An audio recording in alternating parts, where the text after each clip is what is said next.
1949년 1월 5일 오후 2시 캘리포니아 샌디에이고 공항에서 소형 비행기 한 대가 이륙합니다. 조종석에는 100발의 여성 비행사가 앉아 있었습니다. 목적지는 북쪽으로 약 800마일 떨어진 워싱턴주 호쿤. 비행기는 하늘로 올라갔습니다. 그리고 돌아오지 않았습니다.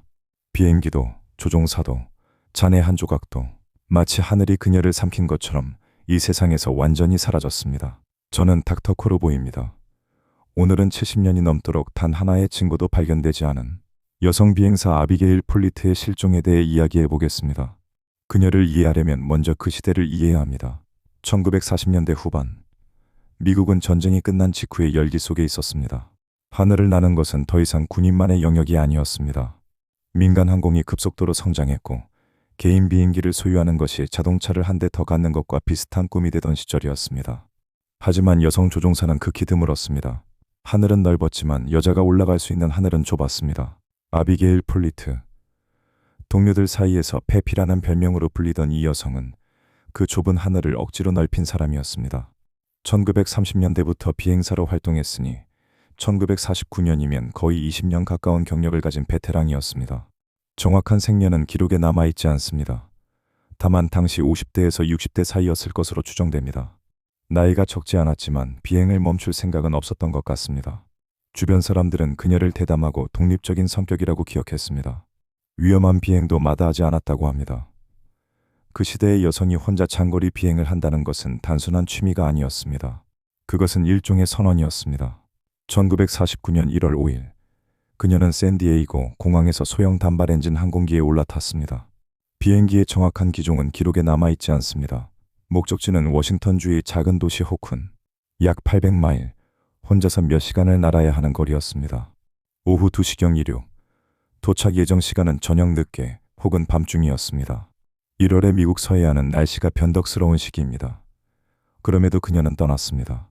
여기까지는 완벽하게 평범한 비행 계획이었습니다. 그런데 이 비행에서 평범한 것은 이것이 마지막이었습니다.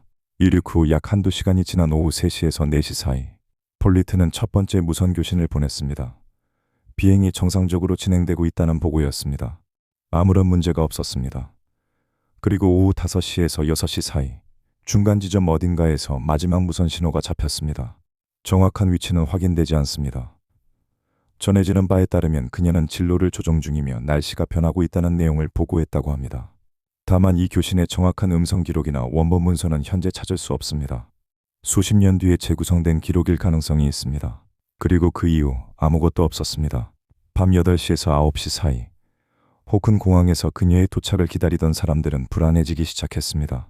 연락이 없었습니다. 무선 응답도 없었습니다. 공항은 수색을 요청했습니다. 다음 날 아침 1월 6일 항공구조팀이 출동했습니다. 미국 육군 항공대와 민간 항공사들이 합류했습니다. 샌디에이고에서 워싱턴주까지 예상 비행로를 따라 광범위한 수색이 시작되었습니다. 캘리포니아 내륙, 오리곤의 산림지대, 해안선까지 수색은 약 2달간 계속되었습니다. 결과를 말씀드리겠습니다. 아무것도 발견되지 않았습니다. 비행기 잔해도, 엔진 조각도, 연료통 파편도, 기름 자국도, 착륙 흔적도, 신호기 신호도, 1톤이 넘는 금속 덩어리가 하늘에서 사라진 뒤 지상 어디에서도 그 흔적을 남기지 않았습니다. 수색대는 2달 동안 수백 마일을 뒤졌습니다. 대신 찾은 것은 보고서뿐이었습니다. 이것이 왜 이상한 일인지 잠시 설명드리겠습니다. 1949년의 기술 수준에서도 비행기가 추락하면 반드시 흔적이 남습니다. 엔진 블록은 알루미늄 동체보다 훨씬 단단합니다. 비행기 몸체가 완전히 부서져도 엔진 부품은 남습니다.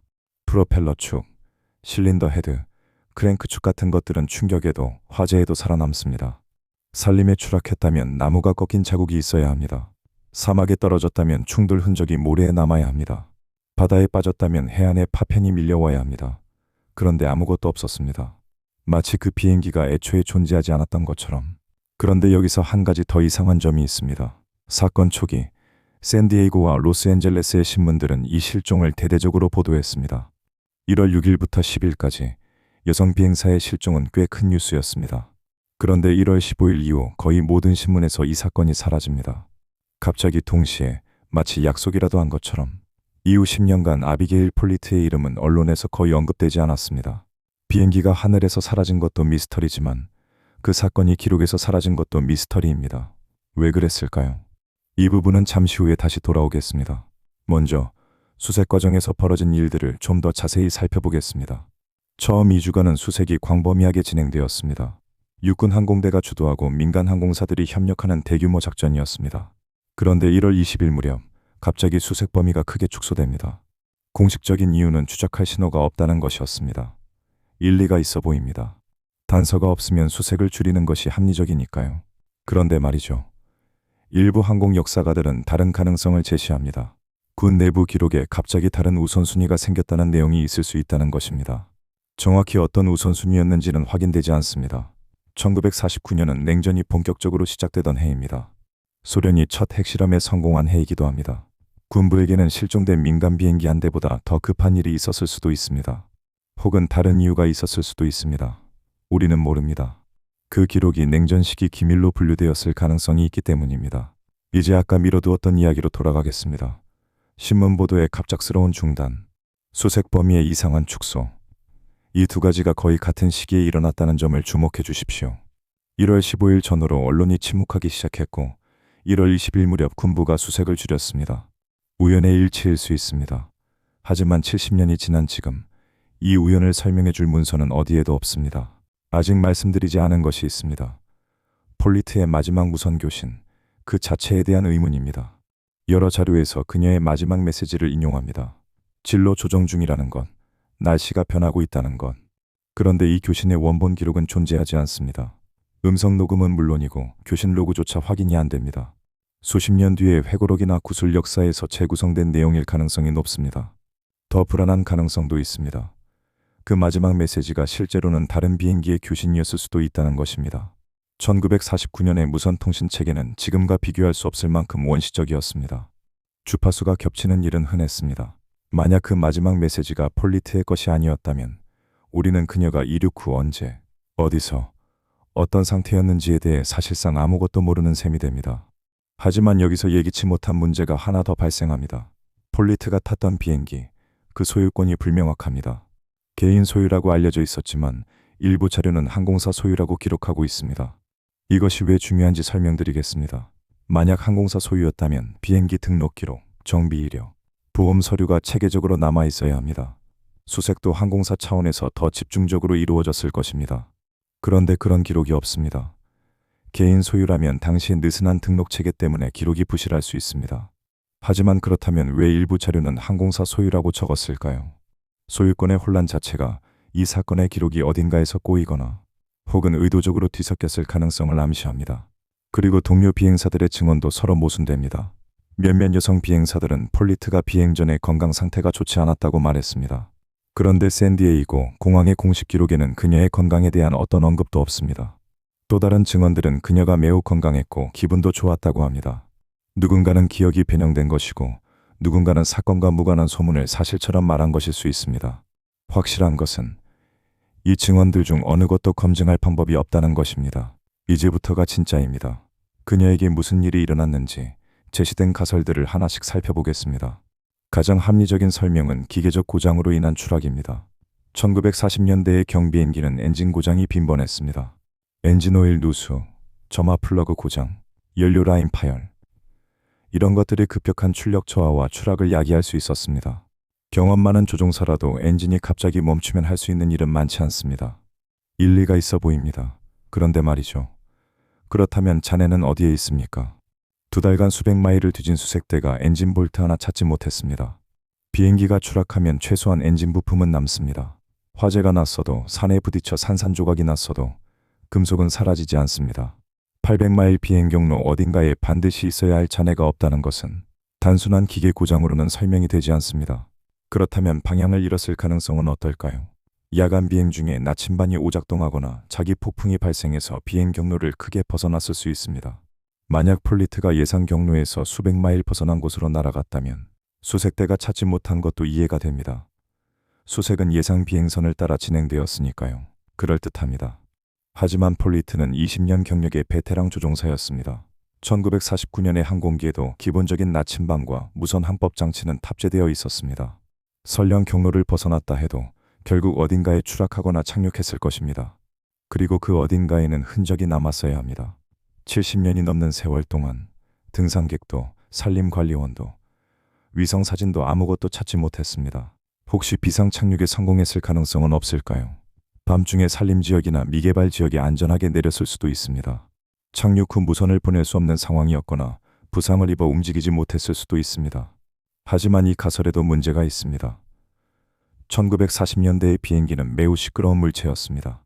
저공으로 내려오는 비행기의 엔진 소리는 수 킬로미터 밖에서도 들렸습니다. 착륙지 근처에 정착민이나 마을이 있었다면 알아챘을 것입니다. 그리고 만약 착륙 후 사망했다면 시신은 어디에 있습니까? 60년, 70년이 지나도 뼈는 남습니다. 비행기의 금속 골격은 더 오래 남습니다. 공중 충돌이라는 가설도 있습니다. 당시 미군 비행기나 다른 민간 항공기와 공중에서 부딪혔을 가능성입니다. 하지만 미군은 공중 충돌 기록을 유지하고 있었고 해당 날짜에 그런 사고가 있었다는 공식 기록은 없습니다. 물론 확인되지 않은 부분이 있을 수 있습니다. 그러나 두 항공기의 파편이 동시에 사라진다는 것은 한 대가 사라지는 것보다 더 설명하기 어렵습니다. 그리고 마지막으로 가장 불편한 가설이 있습니다. 일부 항공 역사가들이 조심스럽게 제기한 것인데 미국 정부나 군부가 이 사건에 관여했을 가능성입니다. 비행기를 요격했거나 사건을 은폐했거나 이유는 불명확합니다. 증거도 전무합니다. 이것은 순수한 추측입니다. 다만 신문 보도의 갑작스러운 중단, 수색 범위의 이상한 축소, 군 기록의 비공개, 비행기 소유권의 혼란, 이런 것들이 모이면 사람들은 자연스럽게 이런 의문을 품게 됩니다. 증거가 없다는 것이 반드시 사실이 아니라는 뜻은 아닙니다. 하지만 증거가 없는데 기록마저 없다면 그것은 다른 종류의 불안을 만들어냅니다. 모든 가설을 검토했습니다. 그리고 어떤 가설도 완벽하게 설명하지 못합니다. 기계 고장이라면 잔해가 있어야 합니다. 방향 상실이라면 어딘가에 흔적이 있어야 합니다. 비상 착륙이라면 누군가 발견했어야 합니다. 공중 충돌이라면 기록이 있어야 합니다. 음모라면 증거가 있어야 합니다. 그런데 아무것도 없습니다. 미국 항공안전청 기록에는 이 사건이 미확인 원인으로 분류되어 있습니다. 70년이 넘도록 그 분류는 바뀌지 않았습니다. 공식적으로 대단히 유익한 결론이었습니다. 1950년대에는 폴리트가 의도적으로 사라졌을 가능성이 제기되기도 했습니다. 기억 상실증에 걸려 다른 신원으로 살고 있을 수도 있다는 추측이었습니다. 증거는 없었습니다. 1960년대부터 1980년대까지 산림 지역의 등산객들이 비행기 잔해로 보이는 금속편을 발견했다는 제보가 여러 건 있었습니다. 매번 수색이 이루어졌고 매번 결과는 같았습니다. 산업 폐기물이거나 오보였습니다.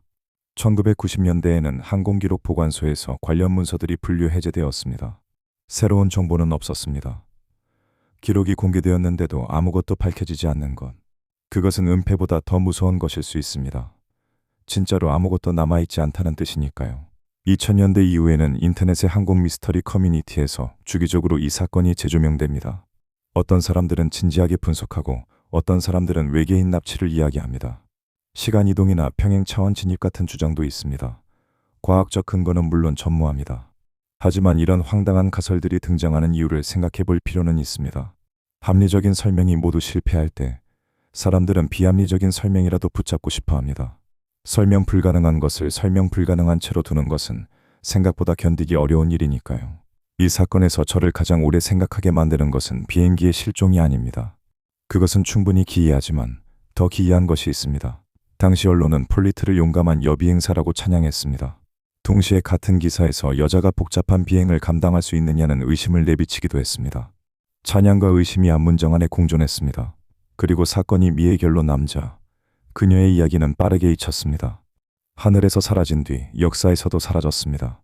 일부 페미니스트 역사가들은 이것이 의도적인 축소나 은폐라고 주장합니다. 증거는 충분하지 않습니다. 하지만 증거가 충분하지 않다는 것 자체가 이미 무언가를 말해주고 있는 것인지도 모릅니다.